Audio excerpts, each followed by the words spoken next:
truth on my blade, every line's exploded. You swing your words, I counter with precision. Battle of reason, this is my mission. Raise your fist, let them know. No. Raise your voice, let it blow. Woo! We clash our swords of reason. Cut through like no retreating. Yeah. No fear, no chain, no treason. Woo! We clash our swords of reason. We clash our swords of reason. Cut through like no... All righty. Everybody, welcome to Swords of Reason, right here on the SpeakeaZy show. This is where logic meets passion. Today's debate prompt is, should we allow medically assisted death?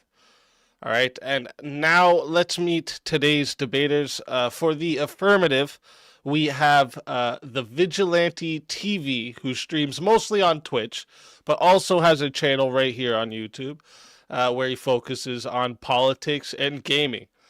And for the negative, we have Steelborn, who also has a channel right here on YouTube, where he focuses on politics, Orthodox Christianity, and building a channel for those who'd rather die with convictions than live with compromise. Vigilante, whenever you're ready for your opening statement, I will start the timer up with your voice, and thank you both for being here tonight. Yeah, so I fully expect my opponent to frame this as just a moral debate.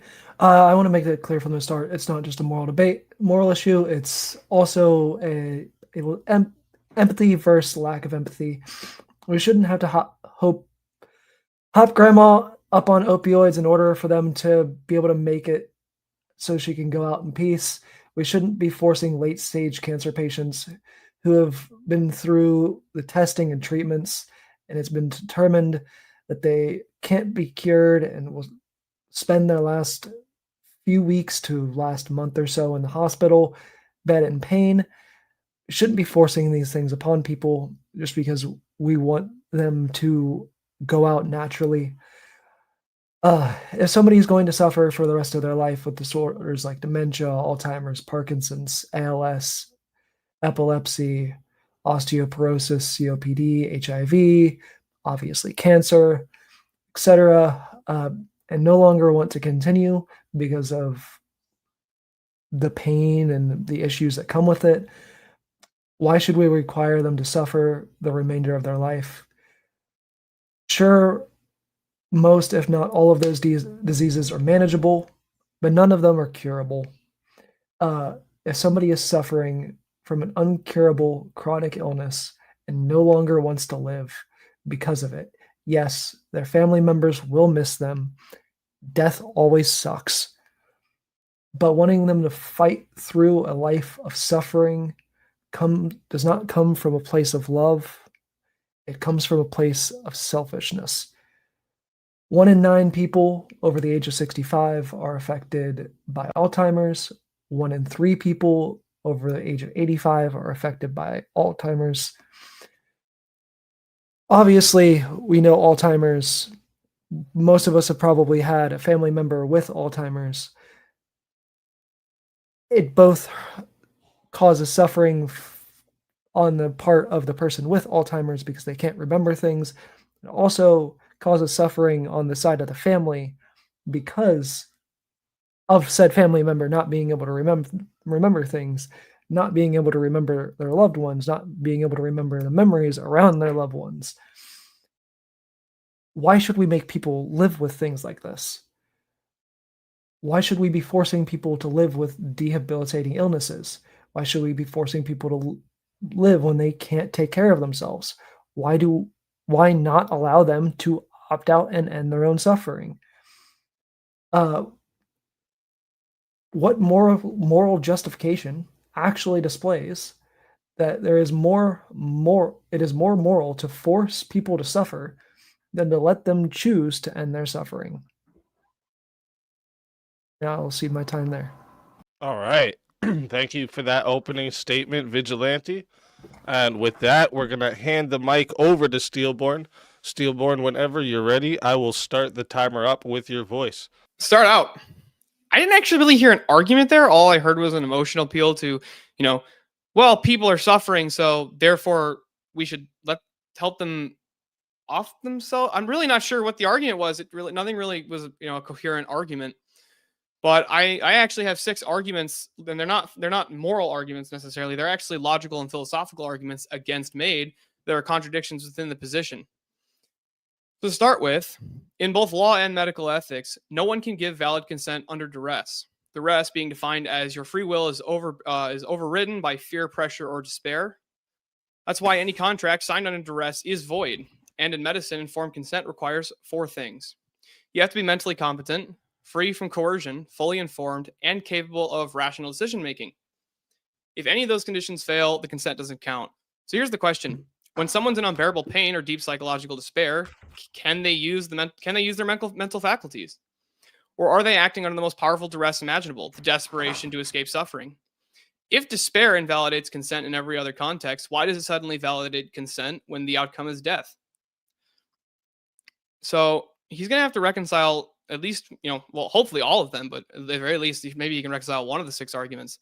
My first argument is an argument is a consequence argument. When death becomes cheaper than care, the poor will die first.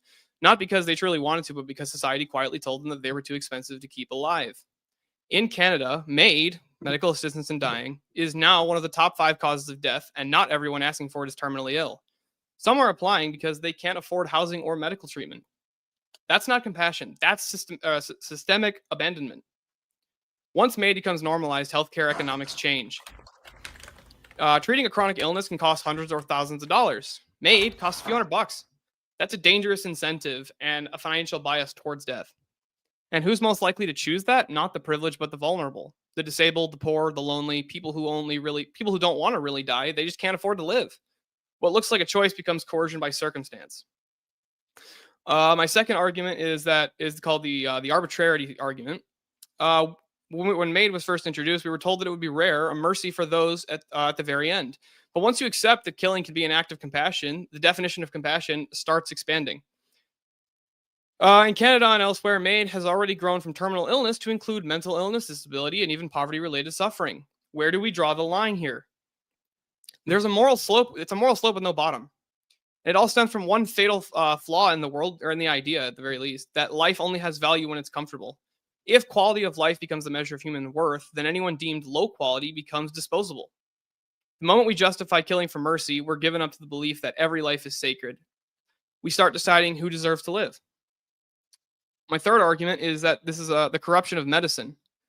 Medicine exists to heal, not to harm. The Hippocratic Oath explicitly forbids giving a lethal drug, even if asked. When a doctor becomes both healers and executioners, medicine loses its moral compass. How can patients trust a system where the doctor who offers care can also offer death? When the healer can also be the killer, trust collapses, and so does the soul of medicine. The problem with consent. MAID advocates say it's moral because there is informed consent and intolerable suffering. But those 2 conditions describe nearly every human crisis: chronic depression, PTSD, trauma, gender dysphoria. If we take MAID to its logical extensions, shouldn't we offer death to anyone in severe psychological pain? But we don't. And most offenders instinctively recoil at the idea. It means the principle is actually inconsistent.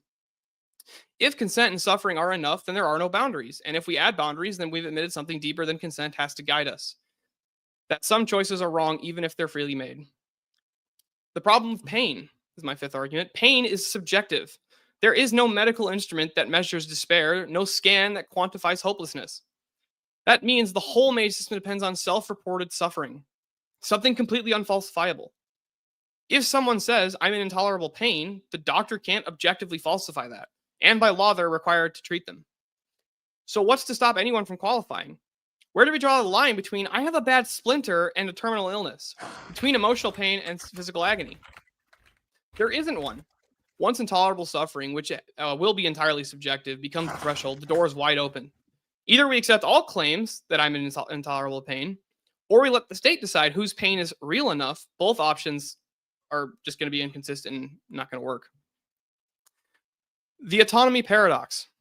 MAID is sold as autonomy. The patient decides. But because suffering can't be measured, the decision always ends up in the hands of a doctor or the bureaucracy. They decide which lives have value and which don't. That's not compassion. That's control disguised as mercy. In summary, if suffering invalidates consent in law, if economic conditionals coerce people, if mercy killing has no boundary, if medicine loses its soul and its suffering is too subjective to define, then the entire foundation of MAID collapses. A compassionate society does not eliminate the sufferer, it relieves the suffering. It doesn't help people die, it helps them live, even when life is hard. Once we start calling killing compassion, we'll soon forget what compassion really means. And with that, I'll see the rest of my time. Vigilante, whenever you're ready for your uninterrupted rebuttal, we'll start the timer up with your voice. Yeah, so to the first point, duress. I can see an argument for that, for the most part, specifically with mental illnesses. I could agree that a lot of people who are mentally ill cannot consent to medically assisted end of life. It's not something that they're really capable of comprehending. I would disagree on the pain and medical aspect of the duress part, because just because you're in pain doesn't mean your decision making skills are impaired. There are plenty of ways for us to manage this pain. That's why we have an opioid crisis here in America. It just gives us another option, or gives people another option, instead of suffering through opioid addiction and shit like that. They can, for the rest of their life, they can opt out and choose to end their life. The second point, yeah, for the most part, I do kind of agree with you on that. A lot of people the poor people are going to fall through the cracks because they can't afford medical care, especially like here in America. That is a problem. That is a systematic problem that needs to be solved in a lot of parts of the world where people cannot afford housing, people cannot afford medical expenses, things like that. That kind of goes into how do we solve that argument, which I would say universal health care. You'd probably disagree with me. Your third point is kind of the same as the second one, so I didn't really write down a rebuttal to that one. How can we trust doctors if they also bring death? I mean, when it comes down to it, if they're also allowed to bring death, it really shouldn't break down that trust, because the death should require consent. Is that how it works with the MAID program up in Canada? There are probably some issues like you brought up, specifically with the poor people. Like I said, I agree with you on that part. And yes, pain for the most part is arbitrary, which is why we need to qualify what pain actually qualifies you for medically assisted death. When I am defining the type of pain that should qualify you for this, I am talking about chronic medical illnesses that cannot be cured. Things like what I have, which is called spina bifida. Things like ALS, things like cancer, after treatment is exhausted. Things like dementia, specifically because we did mention the duress thing. People with dementia and Alzheimer's obviously can't consent. I would say they would have to sign something ahead of time, while they are still sound of mind, opting into medically assisted end of life at the time that they're no longer cognitively functioning. While there might not be a line in the MAID program, I would agree that we need to draw an actual line somewhere.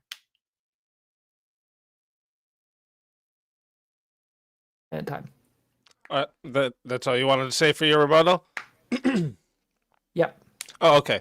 Thank you for that rebuttal, Vigilante. And with that, we're going to hand the mic back over to Steelborn for a 5-minute uninterrupted rebuttal. And Steelborn, whenever you're ready, I'll start the timer up with your voice. Okay, so the problem with Vigilante's argument here is that he says duress doesn't include being in physical pain. Physical pain can most definitely cause people to be in duress. People make stupid decisions because they're in pain all the time. They do things that make no sense because they're in pain.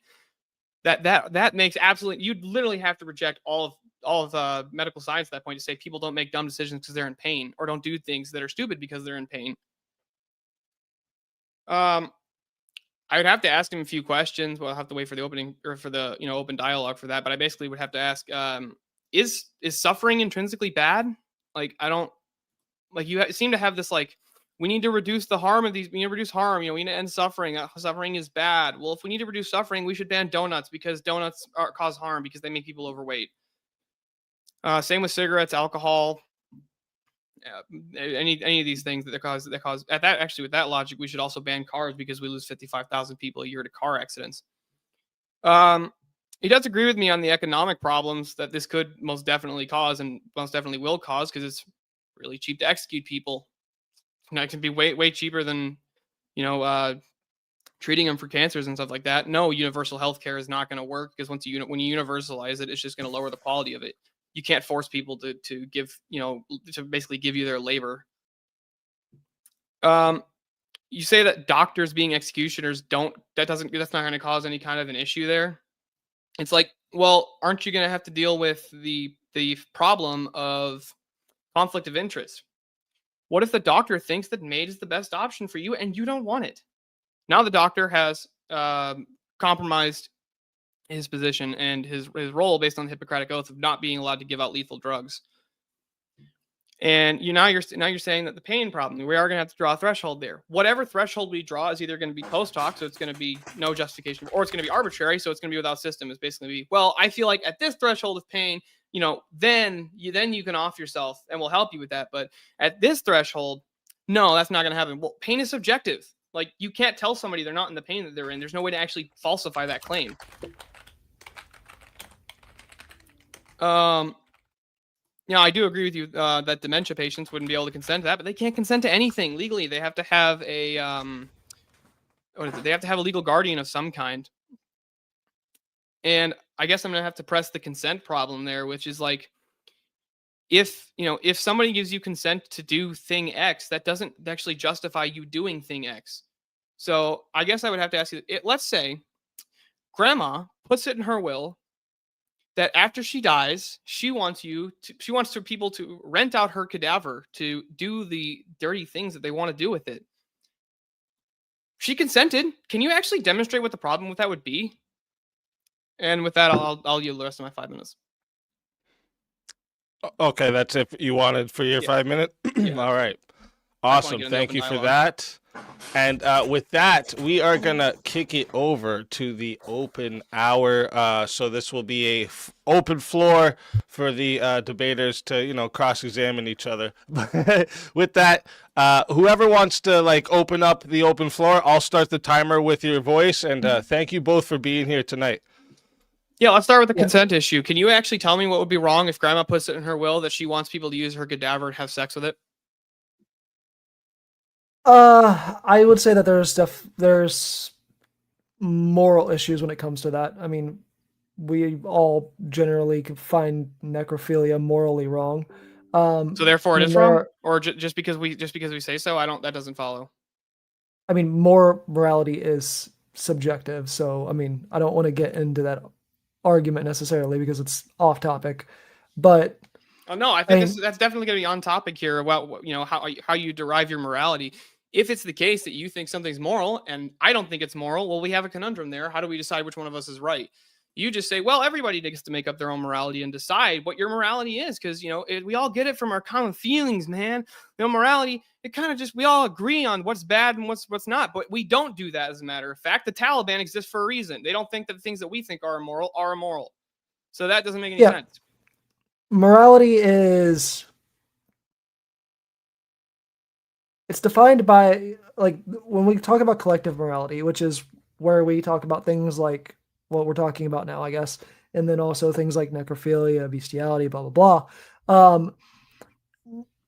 Or yeah, there's a bunch of different things that are defined under collective morality. I mean, we don't really have a solid place where we pull it from. So there are some people, like, as you mentioned, Islam or yourself and Christians, where we pull it from religion and books, but there are plenty of reasons why the subjective morality in, say, Islam or Christianity is flawed, just like there are plenty of reasons why us making up our own morality, and examples like with people like me, where I'm a pagan and I basically make up my own morality as I go.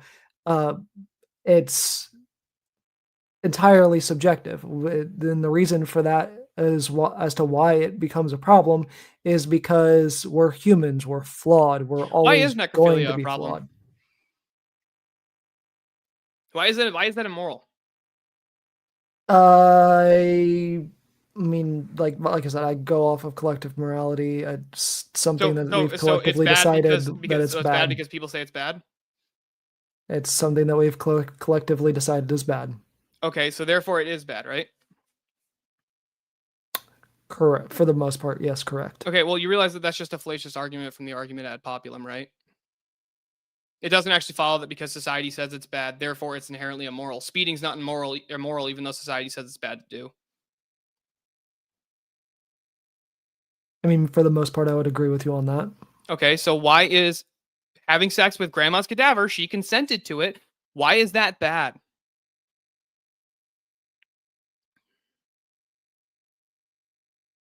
I would say the moral reason behind it is likely because it disrespects the life that was there.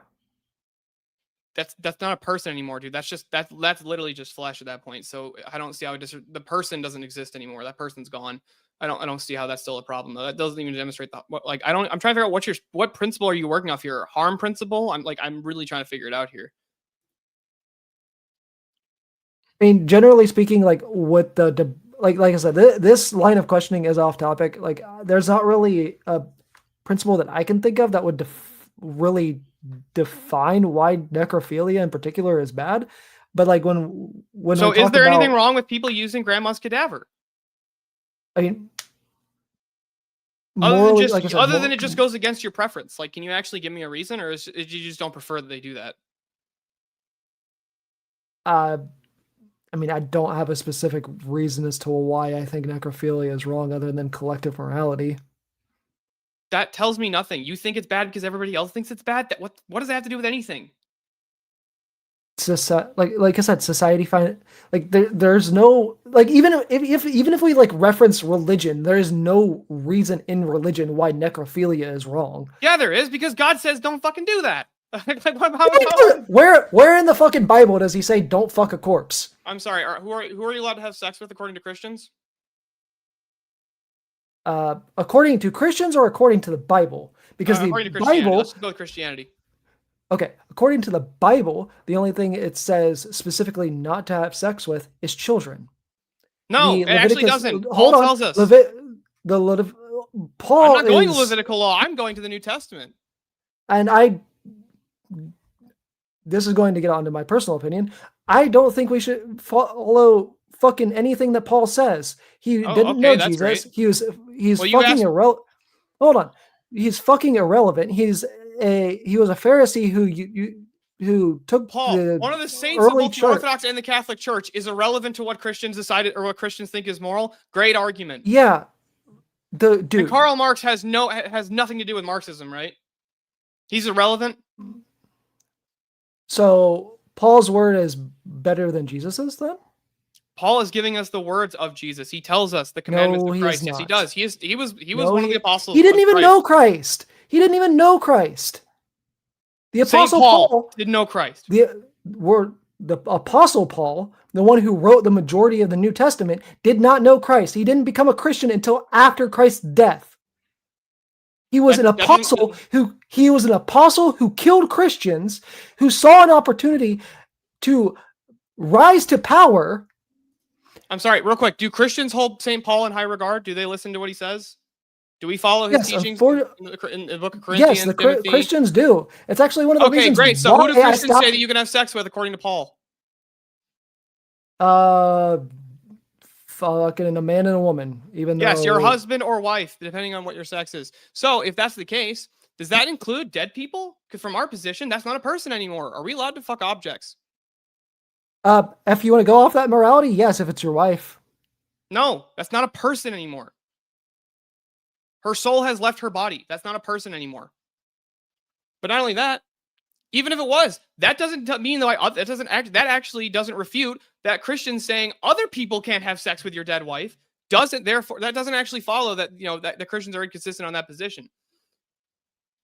Now, you asked, what does Christianity say about who you can have sex with? Your wife or husband. After they die, their souls left their body. They're not a person anymore, right? So no, you can't have sex with the corpse because God says, "Thou shalt not bangeth the deadeth." So, can you actually tell me? Does the Bible define personhood? Yeah, they do. Where in the Bible does it define personhood? In the book of Genesis.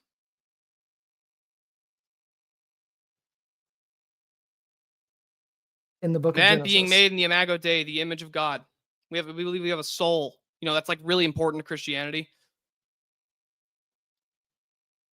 Yes, but God also made animals. Do animals have a soul? Are animals people? They're not people. And no, they're not persons. They're not like we're called to be kind of animals, but that doesn't mean we don't treat them in the same regard. Like if you just walk over and like shoot your dog, I'm not gonna freak out on you as much as I would if you walked over and stabbed a person. So yeah, but that's your own subjective morality. They're also God's creations, right? They are God's creations, but they are not of the same. They're not of the same value as a person. See, this is why I wanted to avoid this moral dick measuring contest because the whole whole moral dick argument measuring contest. Yeah, I'm just trying to see if so, your position is consistent. No, so just to kind of bring us back on track a little bit here, because now we're kind of just getting into the personal religious beliefs, and I wasn't even trying. I was just trying. Rather than yeah. So I understand bringing up what you brought up because if Vigilante is saying it's morally wrong, right? Asking where your morals come from is a legitimate challenge, obviously. But when we start going into the personal religious beliefs and debating that part, we're diverting from the actual topic. So if you guys want to just kind of maybe rein it back in, so Vigilante, you were saying it's morally right or wrong, and he's just basically asking what's the framework you're using to come to that conclusion, and then maybe we could get into the next part. What is your ethical framework here? Because I'm trying to determine if you're even consistent within your own ethical framework. Utilitarianism, consequentialism, harm reduction. Whenever it comes to actually talking about medically assisted death, this would be an ethical question, wouldn't it? I would use harm reduction. Okay, harm reduction. Got it. So if you want to reduce harm, then why don't you advocate for banning donuts or McDonald's? Because I also believe in a bodily autonomy. Okay, great. Then why can't I have sex with grandma's corpse? Demonstrate the harm.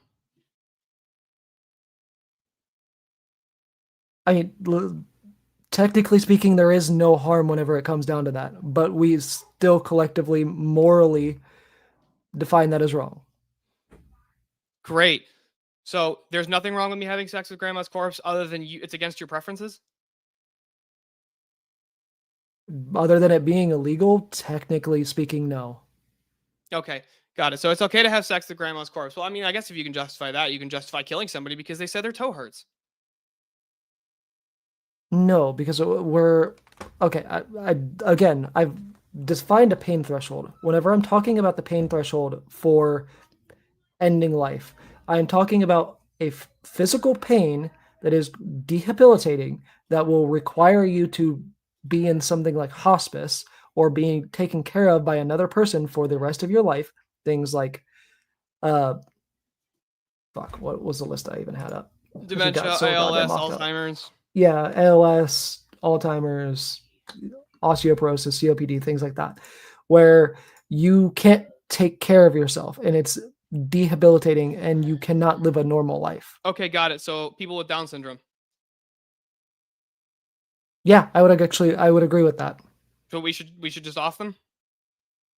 I support positive eugenics, so Okay, so we should kill people with Down syndrome because they're dependent on people. Okay. So how can you even claim that you place value on human life at all, and you're doing this to reduce the harm and suffering of other people when you just said it's totally okay to kill Down syndrome people because they have Down syndrome? That makes no fucking sense. Because okay, what about people in wheelchairs? I would kill them. No, because what if they just have a limp? Okay, that so with wheelchairs, it's like kind of dependent because technically people like Stephen Hawking have to who obviously is no longer alive, technically like have to be reliant on other people. So that one's like iffy middle ground. If you just have a limp, no. Like, well, I don't get it. Why is it that we can kill people with Down syndrome, but not people in wheelchairs? Aren't they also defective? And it's not about upon a lot of people. It's not about being defective. It's about being dependent on somebody else for you to be able to live your life. What if you're in a car crash and you lose every limb and you're just like a torso and a head? Like, can we kill those people? If you're effectively a vegetable, you should be able to opt out. I didn't say you're a vegetable. As in, like, you still have all your mental faculties. You just don't have any limbs. So here, I'll open this up to the more personal argument because I have one of these debilitating issues. I have spina bifida. Do you know what that is? Couldn't tell you. Okay, spina bifida is a birth defect where the majority of people who have spina bifida either have to be walk with assistance or in a wheelchair. I'm in the fucking 1% of people who can walk and live a normal life. Spina bifida is a birth defect specifically that your spinal cord and your spinal column are tethered together. Due to said fact, I am in constant pain. Most people who are not paralyzed that have spina bifida are in constant pain because of it. I'm in constant pain too from a spinal issue. But I don't advocate that we should be able to kill people with the issue that I have. The reason I bring up spina bifida is because when you talk about like car crashes and stuff, if I were to get into a really bad car accident, I am statistically more likely to be paralyzed than the normal person because of my issue that I have. That being said, if I was paralyzed from like the neck down or whatever, if medically assisted end of life wasn't an option, I'm going to be blunt, I would make it as traumatic as possible by like rolling myself off a bridge. Okay, so why does onto a freeway. So let me make sure I get this right. So because there's a chance that you might end up in a wheelchair, doctors should be allowed to kill people if they ask for it. When I look at this topic in particular, I look at how I would respond. And this is how I look at a lot of issues like this. If I was in that situation, would I want to be able to opt out? And yes, I would. I would think that it's. Wait, I gotta ask real quick. I generally do you believe in any kind of an afterlife? Just curious. Yes, I do. Okay. I'm not gonna push it any further. I was just gonna ask. If you said no, I was just say, so wait. So you're only given this one chance at life, and because you're in a wheelchair, you're gonna off yourself that and just go right to the dirt nap? That makes no sense. But okay. Yes, I do believe in an afterlife. I could see where the difference would be, like if I was an atheist, where that would make no sense. Yeah, that would make no sense. But okay, so the problem with this concept of the threshold of pain isn't going to be entirely subjective, dude. We actually can't measure pain. Do you know what the best we can do? Point to which face you feel like making because of the pain. We can't measure pain for fucking shit. We're horrible at it. It's always a problem. And anytime we try to objectively measure pain, it's never accurate. You can't scan somebody's pain level. So like, Yes, what's that's- intolerable pain is going to be entirely subjective as well. What if I stub my toe really badly and therefore I'm in intolerable pain? Should I be able to go to the doctor and say, "Hey, will you kill me for that?" no, that there's a reason I am defining it as pain that is debilitating enough to where you cannot live without the assistance of another person. That is why I am specifically defining it like that. Yes, my definition is a lot stricter than what Maid's is. Okay. So, do you think people have no obligations at all?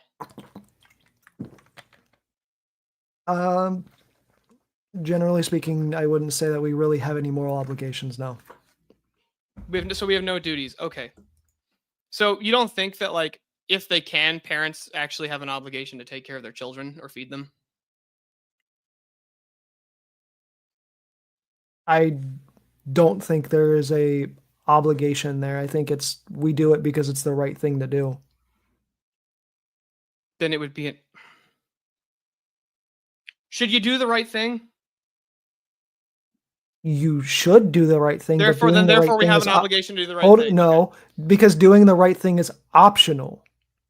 Yeah, but I said, should we do the right This- thing? You said, yes, we should do the right thing. Like you're literally just that's a contradiction. We should do the right thing, but we have no obligation to do the right thing. Should being an ought claim.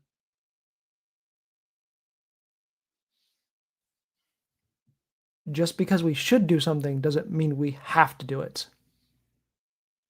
Should you do things that are the right thing to do? Should you do that? I mean, obviously. Okay, that's But an that ought doesn't mean claim. you That's an have to. obligation now. You should do the right thing. Okay, let me.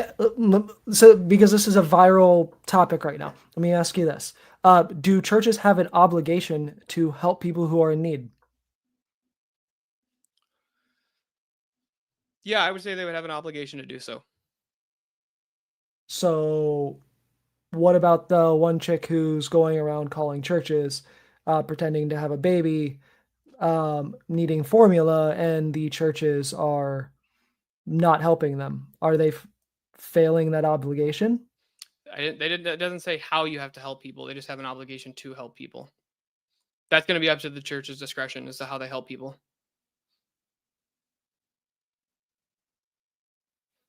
Like, who else gets to decide that but the church? Like, I don't actually see how that would work. Do you, the atheist, you're not you, the atheist. I'm saying, like, does the atheist get to decide how the church should help people, or should the church be the one to decide how they help people? I'm familiar with the case you're talking about with the chick asking for formula. Yeah. I know what you're talking about. Yeah, that's why I specifically use this, is because I figured you would know what I'm talking about. Yeah. Whenever we're talking about like a moral obligation, I would think that is defined by your morality, and like when we're talking about the church's morality, or what the church's morality should be based on the Bible, they're failing at that obligation. No, that's not how that works, especially not with Catholicism or Orthodoxy. We don't believe in sola scriptura. The Bible is not the authority on what Christianity is. Oh, okay. I might not know too much. I'm thinking from the Protestant's perspective because I grew up Protestant. That's fair enough that you think that, but so yeah. We reject sola scriptura. It's heretical. Because the problem is when you have sola scriptura, there's no way to actually determine who's right. You and I both exegete a passage from the Bible, and we disagree about what it means. How do we determine which one of us is right? I would say by looking at what the actual words meant at the time. Okay, we do that, and we still disagree about what it means in today. We still disagree about how that should be applied. How do we determine which one of us is right? At that point, it's subjective, which is why I've right. It would be the sola scriptura. I agree with you. Is going to be entirely subjective. Yeah, I mean that's why I've been referring to like religious morality as also subjective this entire time. I don't think it's entirely subjective. You'd have to. Well, do you believe that truth is objective?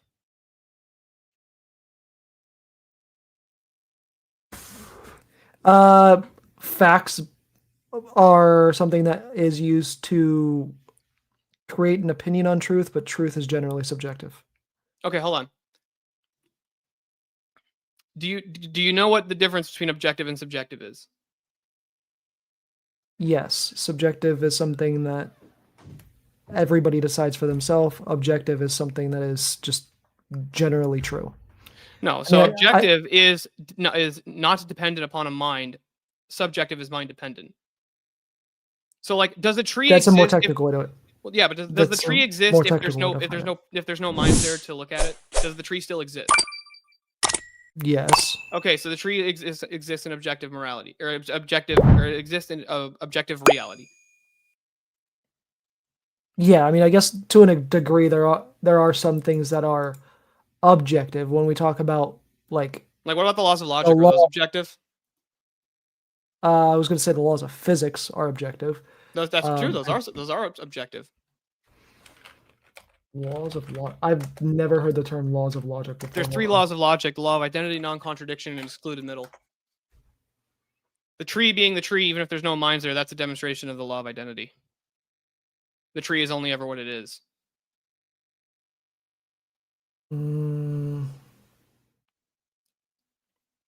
I would say certain things of this are objective, and then certain ones are subjective. I would say One of the three laws of logic is subjective. Non-contradiction.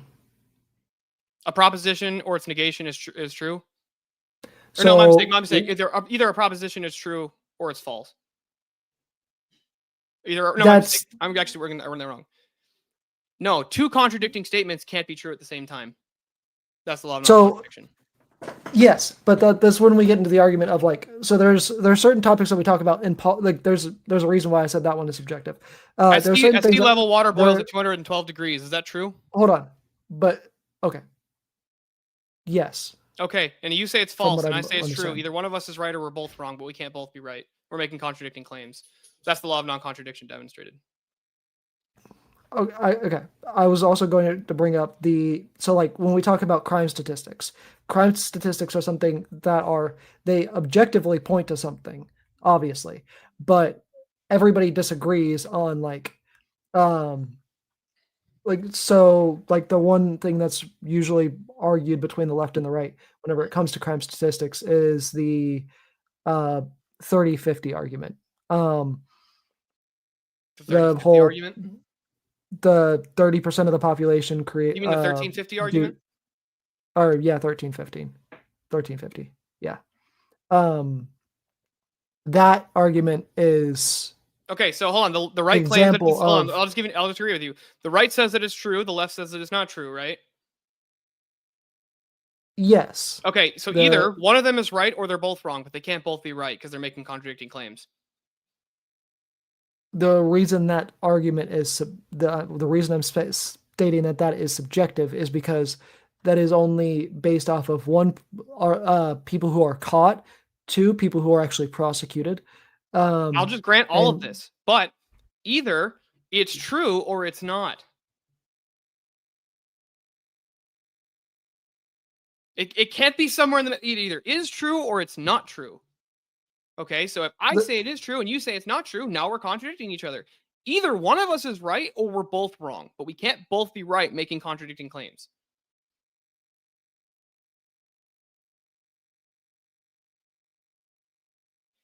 Yeah, I mean, What's this bottle made of? Plastic. No, it's not. It's made of aluminum. Either one of us is right or we're both wrong.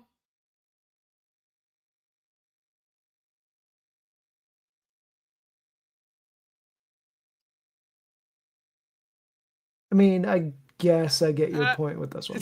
Yeah, so the laws of logic are objective, okay? And in fact, in order to actually argue against the laws of logic, you have to appeal to the laws of logic. But let's get back to the actual prompt of this debate.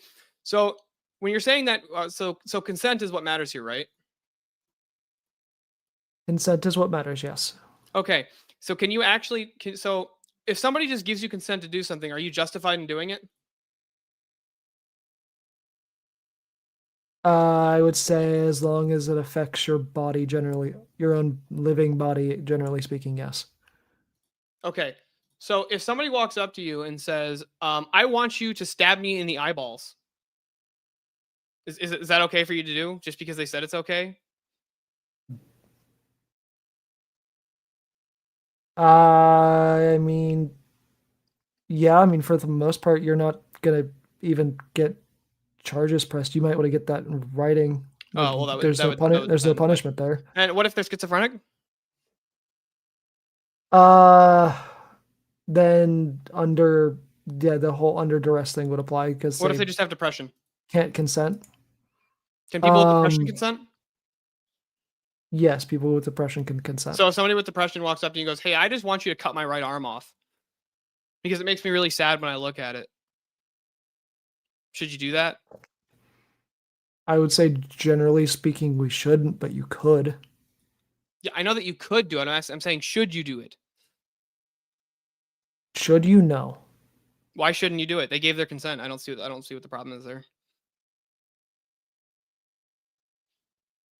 Because there's no actual reason to cut their fucking arm off. But they said you could do it. I mean, if they want to cut their own arm off, they can fucking. No. They want you to do it.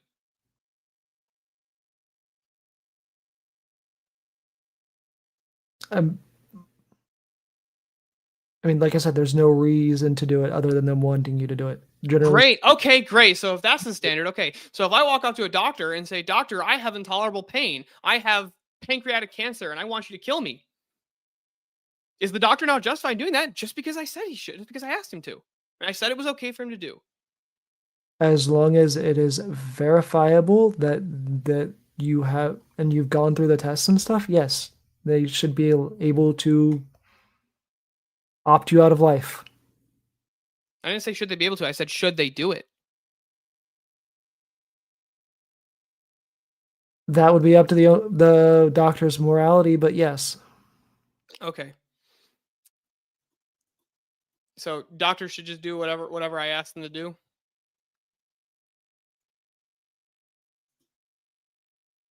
No, No, actually, I got a better question for you, right? So like, how about severe psychological pain? Should people be allowed to get made for that? no. No. Generally speaking, How about if no. somebody has suicidal ideation? Should they be able to get made? No. Okay. I would say anything that is,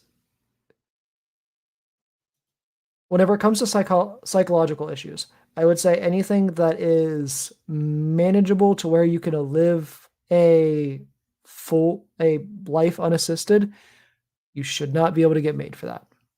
And if they can't live a life unassisted, like what if they just need like, I don't know, let's say they need like somebody to make food for them. Like they just need that, but they can do everything else on their own. I mean, if still no. Like what if I had no what if I had no hands? Like I just had no hands. Right? I can't feed myself. Like I actually can't. So if I have no hands, can I come to the doctor and say, "I'm not having a good enough quality of life. Will you kill me, doc?"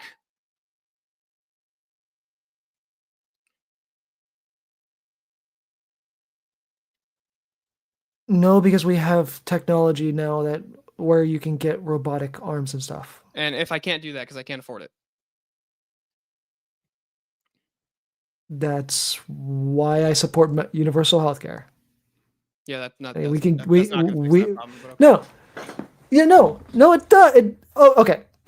When we go to your second point, Why do most Canadians go to the United States for healthcare? Most Canadians don't. Yeah, they do. If it's something they need done like now, like I don't know, heart surgery, cancer operations, they're going to the U.S. You know why? Because the way that Canada's system is set up is flawed, severely flawed. So who should pay for the healthcare? The rich, and just generally speaking, taxpayers. Okay, so I should pay for your healthcare. And I should. Anybody who fucking pays taxes, yes. Okay, is Gender affirming care, healthcare. I personally would consider like therapy and other different types of mental health. I mean the surgical side of it. Healthcare. Well, that's still technically part of. Okay, should I pay for things that contradict my worldview or that go against my ethical framework? Whenever it comes to the stuff that the government is doing, I don't think you should have a choice. Should I pay for abortions? I don't. That is actually one thing I don't think should be taxpayer funded whenever it comes to universal health care. Isn't it healthcare? From your view? Not necessarily, because it's optional. Yeah, lots Optional. of healthcare is optional. Okay, so I would put a qualifier in there for ones that would be covered, and that's ones that would affect or like the life of the mother. Like if the mother's life is in danger, then taxpayer dollars should be able to be used for the abortion. Otherwise, should I pay for no. people's arthritis surgery?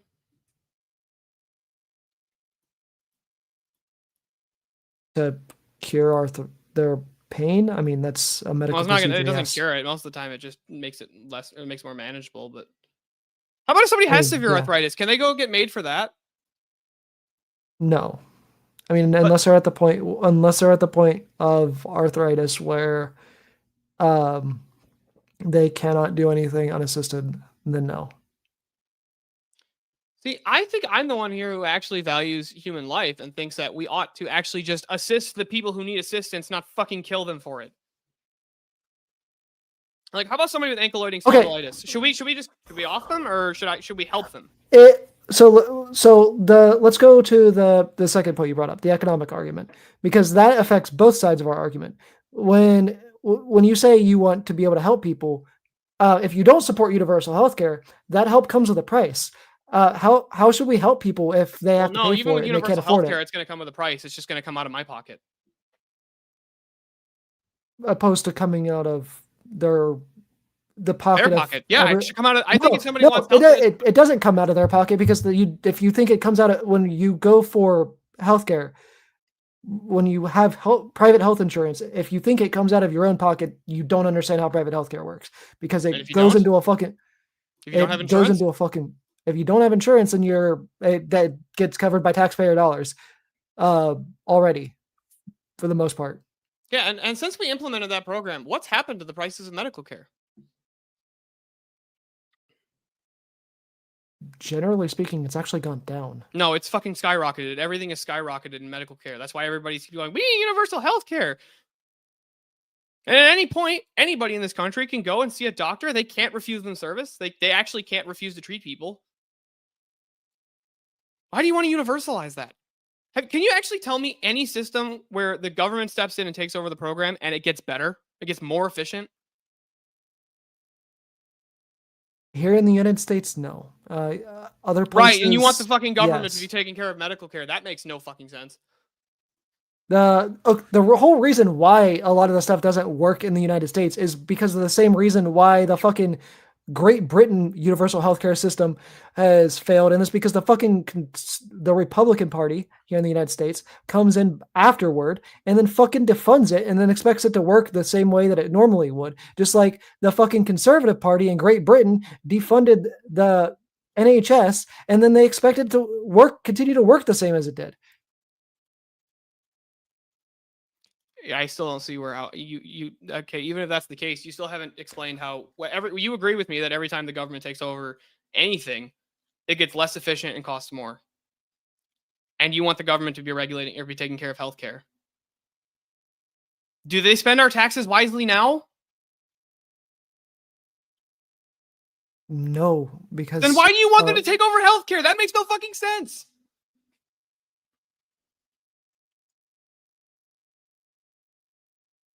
The reason they don't spend this is like the reason he abused me every other time, but not this time. It's gonna be different because I just really fucking hope so. Like, what the fuck are you talking about, dude? If we implement universal healthcare, would there be problems in the system, yes, but it would still be better than what we have now. How would it be better than what we have now? I don't get it. Because- Literally every time the government gets involved in any fucking system, it gets worse. No, have you? Let me ask you this question: have you ever been on Medicaid? Yes. Medicaid is literally the best insurance you can have in America. I I have agree had with both. you. I have had Medicaid- both the private problem with insurance Medicaid and is, dude, Medicaid. hold on. The problem with Medicaid is the same problem that we have with the government funding college tuitions. When the people know they're going to get their money, guess what they do with the prices of things? They fucking raise them, which is why college tuition costs like fucking 4 times what it did 20 years ago. Because they know Yeah. the government's going to give them that sweet government tax money. That's Right? because So if we're paying for everybody's health care, they're going to fucking raise prices. And it's because innovation's going to go down. When There's no you money do to a be lot made of there, so why the fuck would when- people be innovative in medicine? when you do a lot of things like this, like Medicaid or the government grants, I would apply this to the military too, because we overpaid a military budget because of this as well. What the government doesn't do what the government does is they just hand out the money. Yes, which is the problem that you're pointing out. What the government doesn't do is they don't cap what they're willing to pay. You have to cap what you are willing to pay if you're going to apply these certain programs. We need to start doing it. So how with much money should the military. government pay for my health care? What's the threshold? When I would say what it actually costs to provide it. So specifically, like, I'll give something that's not arbitrary, because whenever it comes to like surgery and stuff, yes, that cost is kind of arbitrary. But whenever it comes to medicine, it should be, I would say, 10% above what the cost to make it, just for overhead reasons. So you think companies are going to continue to invest in medical research and stuff like that when there's way less money to be made there than in other sectors? That's why we also need to fund government-funded medical research, which all scientific research, in my opinion, should be government-funded for the most part anyways. Oh, so now the government gets to determine what the science is. We haven't seen that one before. The reason I think that the government should fund scientific advancement is because otherwise you end up with things like how the medical system is now, where you have just Because the government has never a lied to us. fuckload of people fucking price gouging the shit out of medicine. No, that's not what's going. That's not even most of the time what's going on with medicine. What's going on is, in order to compete, right, for like private healthcare companies and stuff like that, in order for them to compete with the fact that government is going to be paying the bills of people, they have to raise their prices, because the other companies that get all their money from the government, they can raise their prices because they know the government's just going to fucking pay them, which is the same thing colleges are doing right now. Why do you think college tuition goes up every year? Because they know they're going to get paid by the government, so they might as well just keep increasing that fucking number. That makes it even harder for people to pay in private. What you should do is get fucking all government funding out of it. Make it go back into private. You know what happens? You know, supply and demand theory, right? When there's more supply and there's more people to innovate, and demand's going to go down, because there's going to be more people going into it for the money. Prices are going to necessarily go down. When we talk about healthcare in particular, if we take the government out of it, sure, everything's going to go back down, but then we're also going to deal with people fucking just dying because they can't afford health insurance, or because they already have pre-existing, things like the church comes in, and because they already charity have pre-existing conditions. Because that's one of the big things that government getting involved in medicine fixed, was the fact that before the government got involved in medicine, that health insurance companies were allowed to deny people because they already have pre-existing conditions, which you might be able-bodied and fine, but a lot of people are not. We spend more than any other nation on chronic disease treatment, right?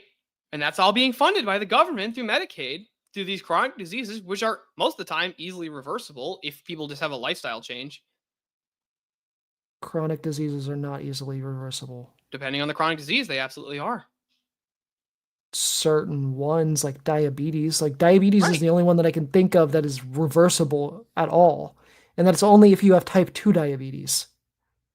right? And would you consider obesity to be a chronic disease that people have to deal with for a long, No. long time? I would not consider obesity a chronic disease. Obesity is a life choice, not a fucking chronic disease. Okay, I'll just grant that. But we still need to get back to this whole why is it okay for the doctor to kill you because you say it's okay? That actually doesn't follow. And so It's whatever the- threshold that you set for pain, by the way, is going to be totally arbitrary or post hoc. It's the reduction of harm. It's less harmful to force people to. It's less harmful to allow people to choose to end their life than to force them to live in chronic pain. Yeah, I'm not so sure that that's true for one, but two. So if your harm reduction is your whole thing, would you ban cigarettes? No, because that's a choice. Okay. I don't get it though. They cause harm. Cigarettes are actually the number one cause of, or the leading cause. Or what is it? They're the number one, cause of unnecessary health complications or health issues. I think in the United States. If you're referring to lung, are they the number one? I've Yeah, never they're heard the this number one. statistic before. I'll just grant you that. I mean, like, I believe that they're I- number one. yeah. I know they're in the top 5 easily. I could definitely believe they're in the top 5. I don't get me wrong. While I do believe in reduction of harm, I also believe heavily in bodily autonomy. I think people should be able to do pretty much whatever they want with their body. Okay, if that's the case, you believe in bodily autonomy. Should two homosexual brothers be able to engage in an incestuous homosexual relationship? Technically, there's nothing wrong with that outside of morality. Would you want the state to come in and stop them? I mean, incest is generally illegal, but the reason why incest is generally illegal is because of the health complications that can come from birth. So technically, Well, great. They're there's nothing homosexuals. They're morally twin brothers. wrong They with can't that. reproduce. What's the harm? There's technically no harm there. So should the government come in and stop them? Not necessarily, no. Okay. So far, we've gotten this to it's okay for doctors to kill their patients if they ask them, and it's okay for people to have sex with cadavers because there's no harm there, and the cadaver consented before death. And there's nothing wrong with homosexuals, twin brothers engaging in incest. Let me ask you something. This is one of my favorite arguments, right? Are you familiar with an island called Papua New Guinea? Yes. Are you aware of the cum warriors of Papua New Guinea? Yes. Okay, so if you're familiar with them, should we stop them? Yes, because the children cannot consent. Well, actually, when psychologists went and actually looked at this, they actually couldn't demonstrate the harm. In fact, the children wanted to go back. There was no psychological damage that they could find associated with them. They wanted to be part of their tribe. It was part of the tribe's culture. Again, children cannot consent. Children do not have the mental capacity to consent. You still haven't demonstrated the harm. The harm is the violation of consent because children do not have the mental capacity to consent. When can people consent? So you have to have the mental capacity to consent. So like, it's easier to demonstrate the times that we can't. So when you're impaired, like alcohol, I would say that people who are like mentally ill, things like the Down syndrome. How about people that have suicidal cannot ideations consent. because they're in pain? Can they consent? I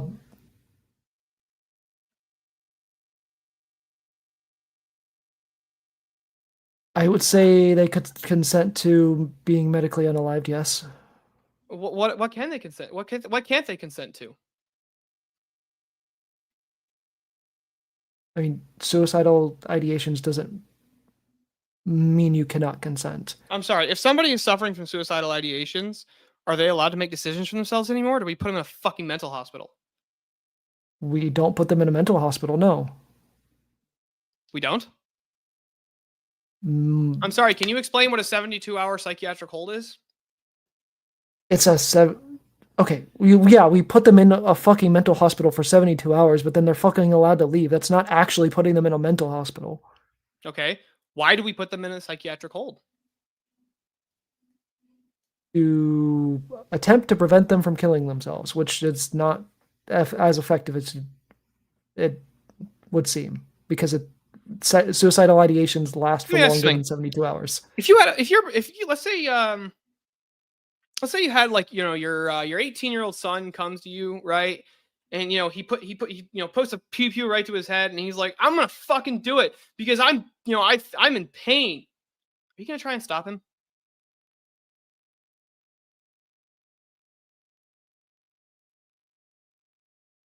I would try to talk him down, depending on the situation. Would you forcibly take the pew pew out of his hand? No, No. I would not forcibly remove the gun from his hand. I would talk him down, but I would not force him. You're just gonna let your son kill himself? When people are in that situation, like, Why do you so think if we're talking, why do you think people stop people from doing stuff like that? depends on the situation. Most of the time they think because they're being totally irrational and they're not making coherent decisions.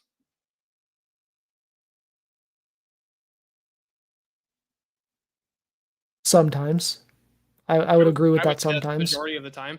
So if it's the case that people stop other people from, offing themselves because they're making incoherent decisions because they're clearly mentally disturbed of some kind, what makes it okay if a doctor does it versus you letting him do it? I actually don't see the threshold. What's the distinction there? when we're talking about somebody, and so when we're talking about the distinction between the doctor doing it versus somebody else doing it, whenever it comes to like these situations, it's What usually about somebody just who's an alcoholic? making it cleaner. Just because it's cleaner? I'm going to be blunt there. It's just it is the whole Okay, and reason for medically assisted suicide is just it's standing cleaner. there, right? And he's standing there, and he's got like a needle just like full of fentanyl right there, and he's just getting ready to put the plunger in. You gonna stop him? It's gonna be real clean.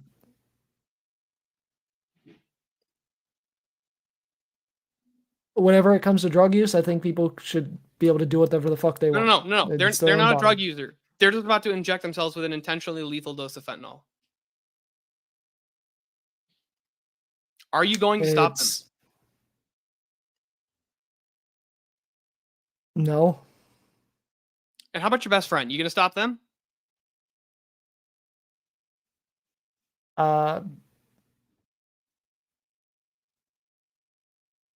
If I would try to talk them out of it, I wouldn't physically stop them though.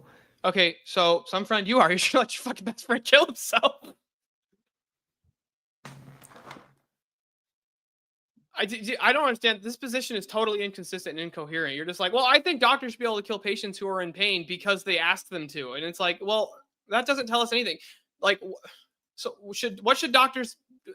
This is literally just totally incoherent.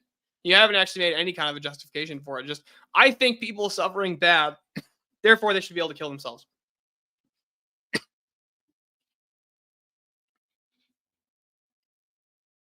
Like I said, I think it's worse to force people who are reliant on other people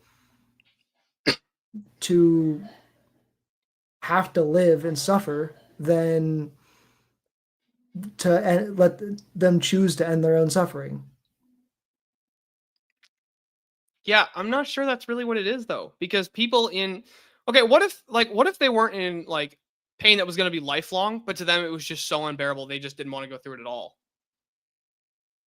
No, that would not be a justifiable reason. Well, let's say it's going to last like 10 years. The pain's going to last 10 years where they're going to be just like bedridden, not going to be able to move. But in about 10 years, there's a chance that they'll recover. Sorry. if there is just a chance that they could recover and it's not guaranteed, then yes. You wouldn't, at the very least, err on the side of caution and say wait to 10 years?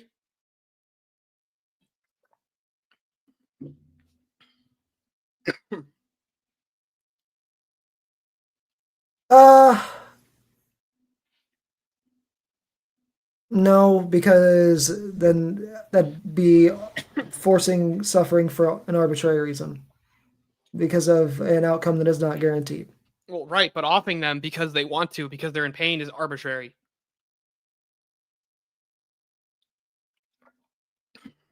Yeah, I mean, How do we determine what a threshold of pain is? How much pain does somebody have to be in? I've already defined my threshold of pain in this conversation multiple times. Whenever I am defining the threshold of pain for this conversation, it is pain in specifically that is debilitating enough that you are reliant on another person for pretty much your entire life.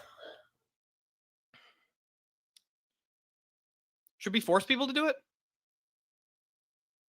No. No. Because if they want to live with that pain, that is their choice. If they want to opt out, that is also their choice. If somebody with Down syndrome wants to live?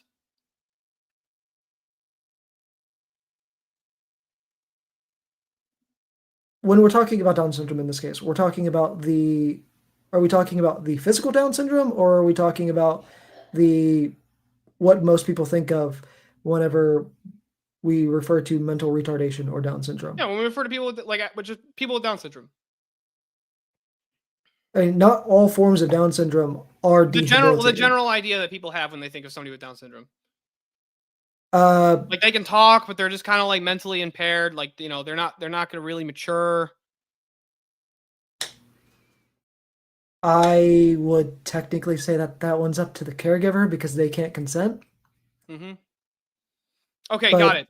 So generally speaking, okay, so let me make sure I get this right.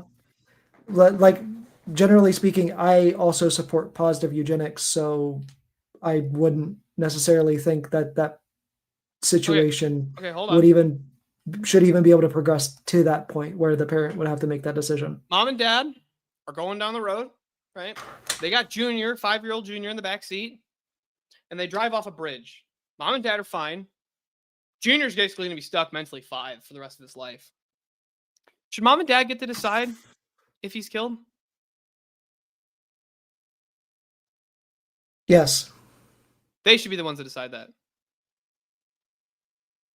Their consent should be factored in, but ultimately it should be a doctor's decision, obviously. The doctor should be the one to decide who gets to be killed.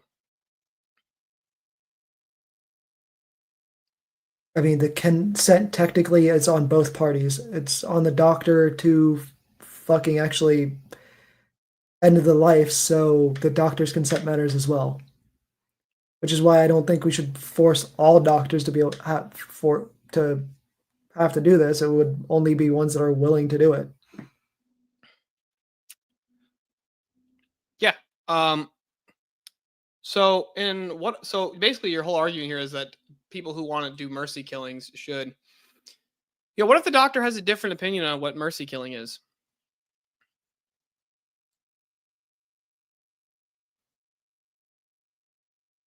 What do you mean by that?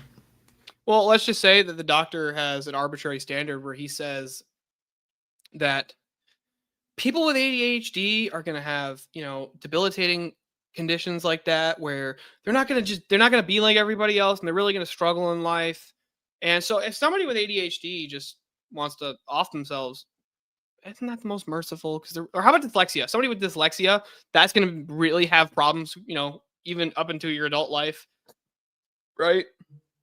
Like severe dyslexia, can't read at all. Isn't that gonna have some problems? Like that's gonna cause some problems there. Should people with dyslexia who have a debilitating condition like that be able to just kill themselves because should be able to go to the doctor and ask them to do it?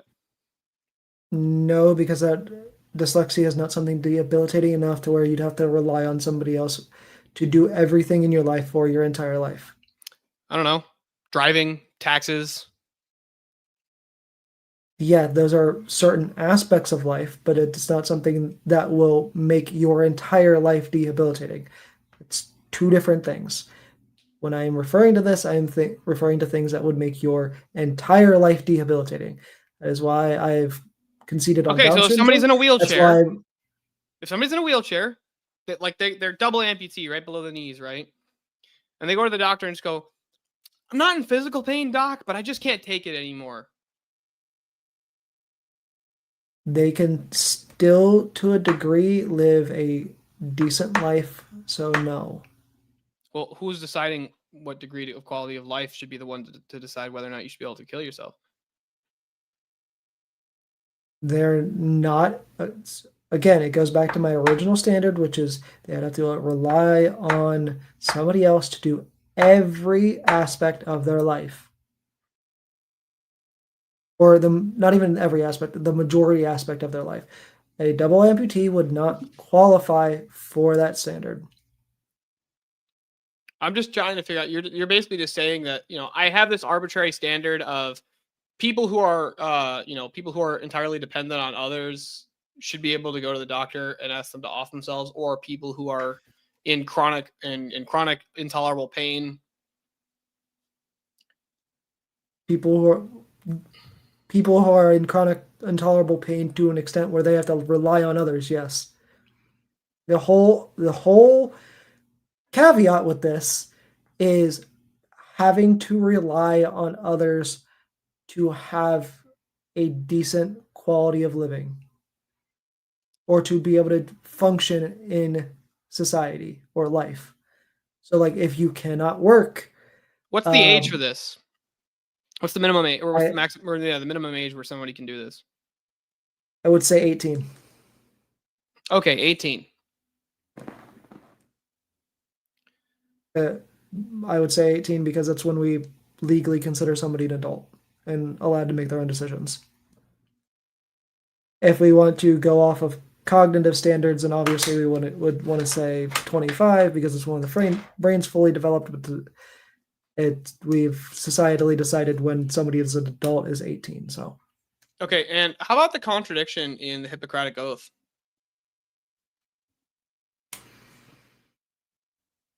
I mean, like I said, it would. Like, can people learn to cope? Can people learn to live with their debilitating disabilities to the point where they're entirely dependent? Certain ones, yes.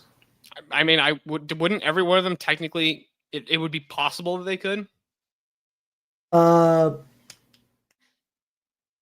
Not really. Not everyone. Like somebody with dementia, somebody with Alzheimer's, somebody with the type of Down syndrome that we were talking.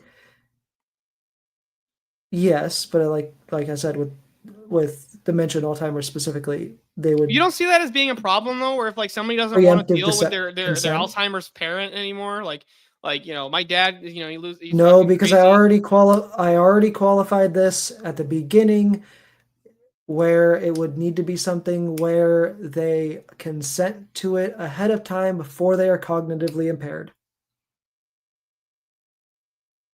So what, when they're like, how long before you think that Alzheimer's symptoms start setting in for most people? You can get screened and find out that you have the possibility of developing Alzheimer's or dementia. Literally at our age right now, it's a genetic screening test. So you could consent to where if you develop Alzheimer's or develop dementia, that you would want to be put down, and that would be fine. And you don't think that there would be any kind of a conflict of interest there? No. No? Like if grandpa's a millionaire, right?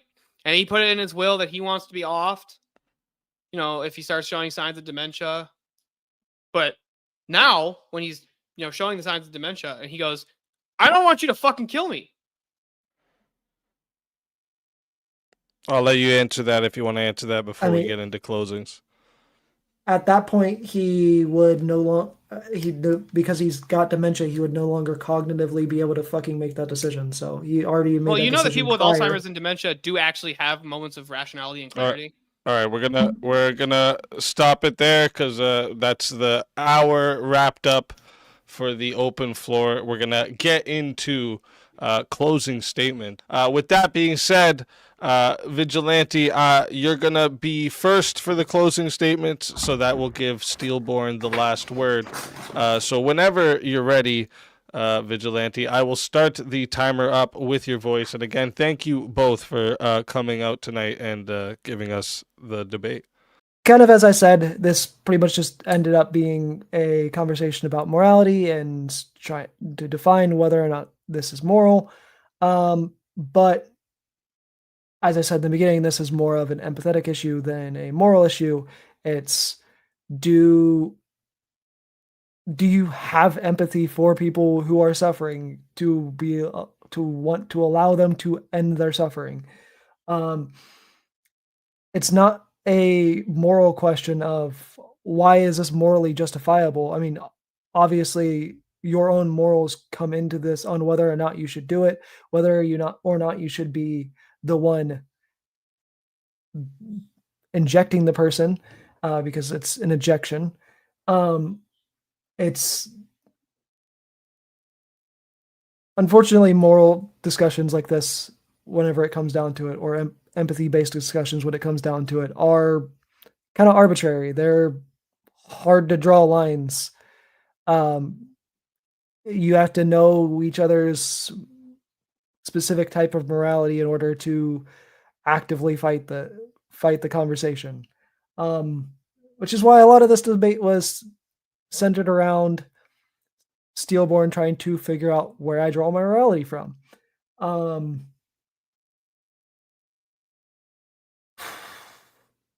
I would say the biggest reason why we should allow medically assisted end of life is we shouldn't force people who are medically suffering, that are reliant on somebody else, to have to live the remainder of their life reliant on somebody else. A lot of the people who get to the point where they are reliant on somebody else end up feeling extremely guilty for having to be reliant on somebody else. This is something, if you follow the chronically ill community at all, that you'll notice as a trend is a lot of people, while they can learn how to manage their symptoms, they essentially end up feeling guilty, even more guilty for having to rely on somebody else, which is an unfortunate reality whenever it comes to chronic illnesses. And we shouldn't force people to live with both the pain and suffering that's caused by the illnesses, as well as the guilt that is also caused by the illnesses. And I'll see the rest of my time. All right, thank you for that closing statement. And with that, we'll hand it over back to Steelborn. And Steelborn, whenever you're ready for your closing statement, I will start the timer up with your voice. And again, thank you both for being here tonight. Yeah. So ultimately, this debate started out with him saying, let's debate this topic that's going to be centered around what your moral and ethical framework is. So then I started trying to dive into it, and he's like, I don't want to talk about morality. I don't want to talk about him. I don't want to have a moral debate. This is a moral question. This has to be centered on morals, right? For those of you that subscribe to the same worldview I do, which would be Christianity, you actually you can't consistently apply this. You can't do this and be consistent, because all humans are made in the image of God. They all have dignity inherently. Therefore, and suffering is not inherently bad according to the Christian worldview, right? So you can't just kill people because they asked to. That you can't do that, right? So then I start diving into, well, let's see, where the thresholds are for this. And if it's unbearable suffering, well, you can't people can have physical pain from psychological suffering that can be debilitating, where the point where they have to be dependent on other people, right? Which one of these sounds like the more moral system? Somebody is dependent upon another person, right? To the point where they can't even really live a functional life. Therefore, they should kill themselves, and you advocate for that, or we should take care of them and help them and be charitable to people. That's a pretty easy option for me, and it's not even really a choice. So I asked him, well, what about consent? Let's push the consent issue. He never actually really gave a reason why having sex with grandma's cadaver is bad, other than it's just against his preference and, society. And it's like, well, okay. And if society says that, that's not bad, what's the problem there? If morality is determined by society and by the culture, then it's always going to be subject to change, and you can't actually make that position consistent because the culture is always subject to change. So it's ultimately going to boil down to, well, it's my preference. I would prefer you kill people that don't have normal lives or that aren't functional. And it's like, well, depending on whose worldview informs that, who's to say homosexuals don't have, irregular lives, and therefore we should just off them, right? They're not living a functional life. They're doing other stuff, right? They're not having a family or children. Who's to decide what a functional life even is? That makes no sense. And then other than that, he didn't answer. He couldn't answer to, I gotta pull up my opening here real quick. Yeah, he couldn't answer to the contradiction of consent. He couldn't answer really to the threshold of pain. It's just going to be, well, if they have a debilitating condition, therefore, they're good. But it's like people with debilitating conditions and chronic pain make stupid decisions all the time. They actually, a lot of the times, they can't consent to things because they're what is it? The idea for them to be informed is not actually possible because they're in such debilitating conditions. They'll agree to things that they normally never would. There are plenty of people who agree to things who are in such cognitive pain, they're in such pain that they actually can't function, that they would never agree to normally. Like draining their bank accounts and stuff. Like literally, people do stupid stuff like this all the time because they're in physical pain and they can't think straight. If you ever met somebody who's in such chronic pain that they can't function, they do stupid shit, right? They can't consent to normal things, which is usually why when somebody is in such a situation of pain, they actually have to get essentially a temporary guardian. And we do this for all kinds of people, right? And he says, well, before grandpa was, had dementia, he said he wanted to be off. And it's like people with dementia, although they don't have a normal functioning brain anymore, they can still make rational decisions. They're absolutely capable of it. I've had two grandparents one with Alzheimer's and one with Lewy body dementia. Both of them constantly forgot what was going on, but there was moments of clarity a lot of the time. But during one of those moments of clarity, grandpa says, I don't want to die. I don't want you to kill me. Well, that's too bad, grandpa. You signed the paper 20 fucking years ago. Like, because people's opinions don't change? That makes no fucking sense. Ultimately, his position is entirely incoherent. And he just says, well, I would prefer that we kill people. Like, ultimately, that's what... And he already admitted to it. He's a eugenicist. We should kill people with Down syndrome. We should kill people with severe Alzheimer's or autism. Right? What about narcolepsy? Should we kill people with that? Like, because, they might fall asleep? He has no standard in which he said he can consistently apply this position. And when you try and have the concept of mercy killing, you never know where that's going to lead. There's no threshold to determine what mercy actually is in that scenario. What's compassion? And with that, I'll see the rest of my time. All right. Thank you for that closing statement. If you've enjoyed what you've seen tonight, make sure you subscribe to the SpeakeaZy channel so you don't miss more debates just like this one every Monday, Tuesday, and Wednesday.